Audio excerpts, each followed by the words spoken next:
child disappeared into the woods for days. When she finally came back, her family realized the worst part wasn't losing her. It was that something dark came back with her. We open with Allison and her younger sister Janie, playing hide-and-seek behind their family home on a warm afternoon. Allison pressed her hands over her eyes and counted loudly, laughing as she reached 20. Janie ran into the trees, giggling as she searched desperately for a place to hide.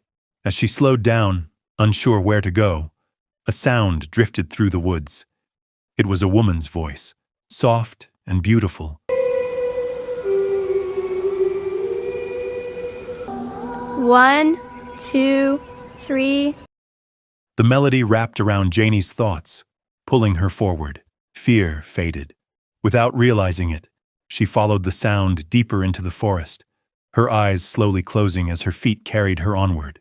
The song led her to a dark cave hidden beneath twisted roots and hanging vines. Inside, the air felt cold and wrong. A single doll lay on the ground, old and cracked. Janie stepped closer and reached for it. Something moved in the darkness. Before she could scream, a shadow lunged forward and dragged her into the cave. The song stopped instantly, and the forest fell silent once more. Moments later, Allison ran through the trees calling Janie's name. She searched desperately until she found the doll lying alone on the forest floor. Janie was never seen again. Police, volunteers, and neighbors searched for weeks, but the forest gave nothing back. But Allison never stopped waiting. 30 years later, the forest still stood, unchanged, and another child was brought into its shadow. Her name was Sam. She had grown up unwanted, passed through orphanages and temporary homes that never lasted. Her parents were gone, and her childhood had been shaped by neglect and cruelty. Her mother struggled with addiction and often took out her anger on Sam, leaving wounds that never truly healed. When the pain became unbearable, Sam learned to hurt herself as a way to cope. Thin scars lined her arms, hidden beneath long sleeves and silence. When Garrett and Liz adopted her, they hoped love could undo the damage. Liz, who had been adopted herself, understood the loneliness Sam carried and treated her with patience and kindness.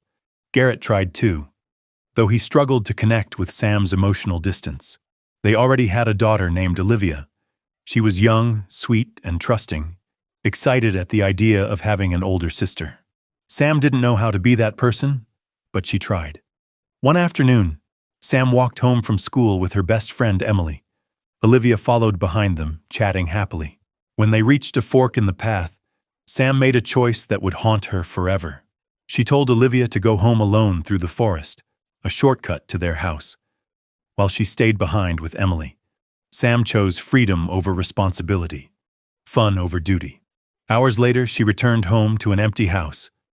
Olivia was gone. Panic consumed her as she searched every room, then ran into the forest where she found Olivia's backpack lying in the dirt. The police were called, and search teams returned to the woods.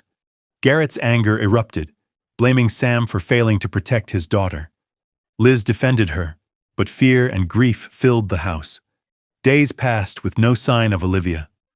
Crushed by guilt, Sam slept outside every night, staring into the forest, whispering apologies into the darkness. Then one night, she heard footsteps. Sam opened her eyes and saw Olivia standing in front of her, alive.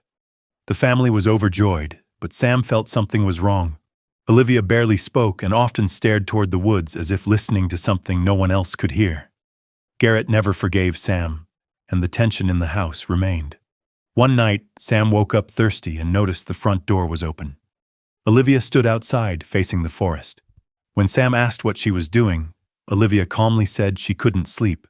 The next day, a strange woman approached Sam and Olivia near town.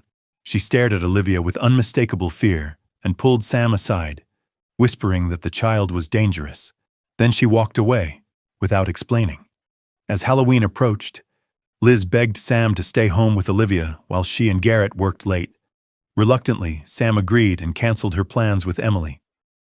That afternoon, she caught Olivia tormenting a neighbor's dog. At night, while trick-or-treaters filled the streets, Sam stayed inside and suggested they play hide-and-seek. We could play a game? Hide and seek? I'm hiding first. Sam counted while Olivia hid. When Sam entered Olivia's room, she froze. Every doll had its eyes gouged out. Olivia was gone.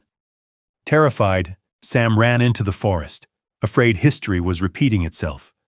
Instead of Olivia, she saw a little girl standing between the trees. It was Janie. Before Sam could reach her, the ghost vanished. When Sam returned home, Olivia sat calmly on the porch and quietly said she had won. The next morning, the neighbor's dog was reported missing. That night, Sam confided in Emily about Olivia's disturbing behavior, but Emily suggested patience, believing Olivia was traumatized. On her way home, Sam encountered Janie again. The ghost led her to the dog's corpse, one eye missing.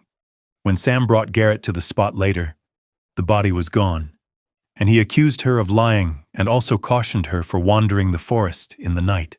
Desperate for answers, Sam stole Olivia's diary and found entries describing a strange woman in old clothing. She tracked down the same woman who had warned her before. Her name was Allison.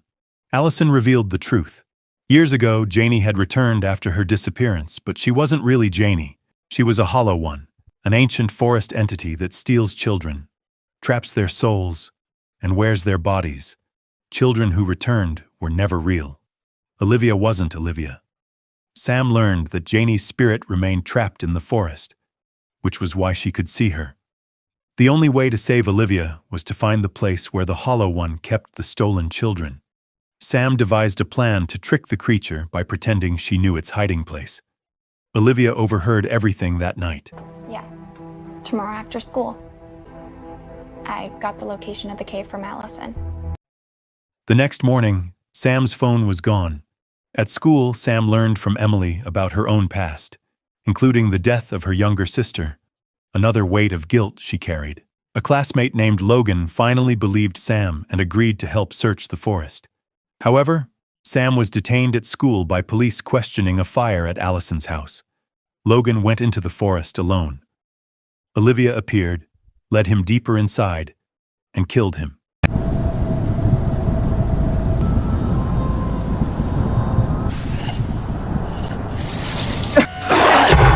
Police suspected Sam after finding her phone at Allison's burned home.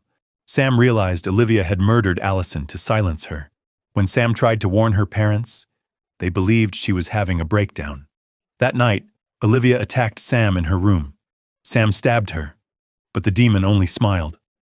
Sam fled the house and headed to Emily's house. At Emily's home, the power suddenly went out.